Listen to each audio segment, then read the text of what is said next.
Hello students, कैसे हैं आप सब। स्वागत है आपका आपके अपने YouTube channel that's economics with Gauri Singh. आज का जो हमारा कॉन्सेप्ट है एक बहुत छोटा सा कॉन्सेप्ट है लेकिन बहुत ही इंपॉर्टेंट कॉन्सेप्ट है। अगर पिछले कुछ सीबीएसई एग्जाम्स को उठा के देखें तो देखते हैं कि ये क्वेश्चन जो है ये बहुत बार पूछा जा रहा है। Credit creation is inversely related to reserve deposit ratio, true और false? If true, explain the statement with valid reason or with the numerical example।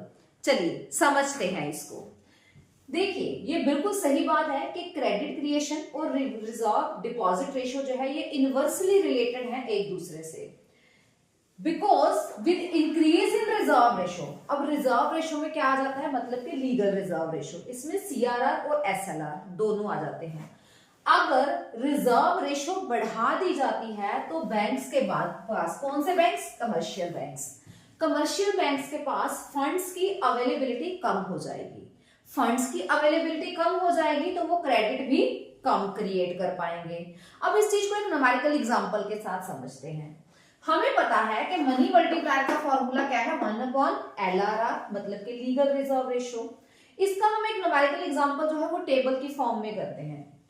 First column में हमने लिया है प्राइमरी डिपॉजिट, सेकंड में लिया है एलआरआर, थर्ड में लिया है मनी मल्टीप्लायर, फोर्थ में लिया है टोटल क्रेडिट क्रिएटेड। मान लीजिए कि बैंक में इनिशियली 1000 का डिपॉजिट जमा हुआ है, लीगल रिजर्व रेशियो चल रही है 20%। मनी मल्टीप्लायर निकालते हैं पहले। मनी मल्टीप्लायर का फॉर्मूला क्या है, 1/LRR। एलआरआर कितनी है, मान के चल रहे हैं 20%। 1/20%, परसेंटेज अगर रिमूव कर दे तो क्या हो जाएगा, 100 हो जाएगा। अब हमें पता है कि जब हम फ्रैक्शनल डिवाइड को सॉल्व करते हैं तो फ्रैक्शन के नीचे वाला जो पार्ट होता है वो क्या हो जाता है, रेसिप्रोकल हो जाता है, मतलब कि उल्ट जाता है। अब 20/100 की जगह पे क्या हो जाएगा, 100/20। डिवाइड करेंगे तो मनी मल्टीप्लायर क्या निकल के आया हमारे पास, 5। टोटल क्रेडिट क्रिएटेड, इसका फॉर्मूला क्या होता है, प्राइमरी डिपॉजिट्स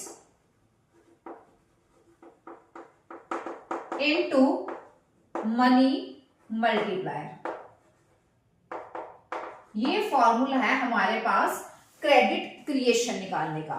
प्राइमरी डिपॉजिट कितना है, 1000 का, मनी मल्टीप्लायर की वैल्यू कितनी आई है, 5000। सो अगर एलआरआर 20% चल रही है, मतलब कि रिजर्व रेशियो 20% चल रही है, इनिशियल डिपॉजिट 1000 का है, तो बैंक उससे 5000 का डिपॉजिट जो है वो क्रिएट कर सकता है।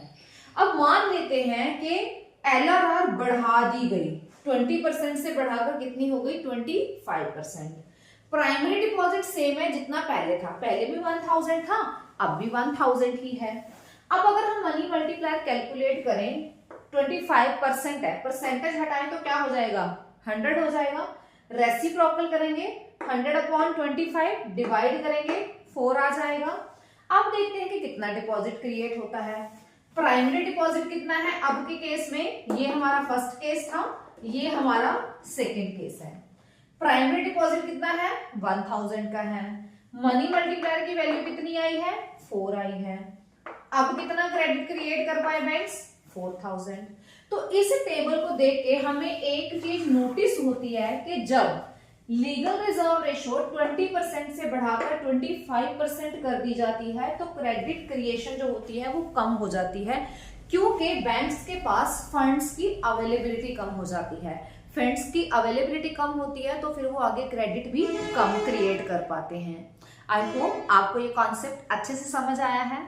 कॉन्सेप्ट समझ आया है, वीडियो अच्छी लगी है तो वीडियो को लाइक करें, चैनल को सब्सक्राइब करें, वीडियो को अपने मैक्सिमम फ्रेंड्स के साथ शेयर करें। मिलते हैं अपनी नेक्स्ट वीडियो में अपने अगले कॉन्सेप्ट के साथ। Till then take care, bye bye.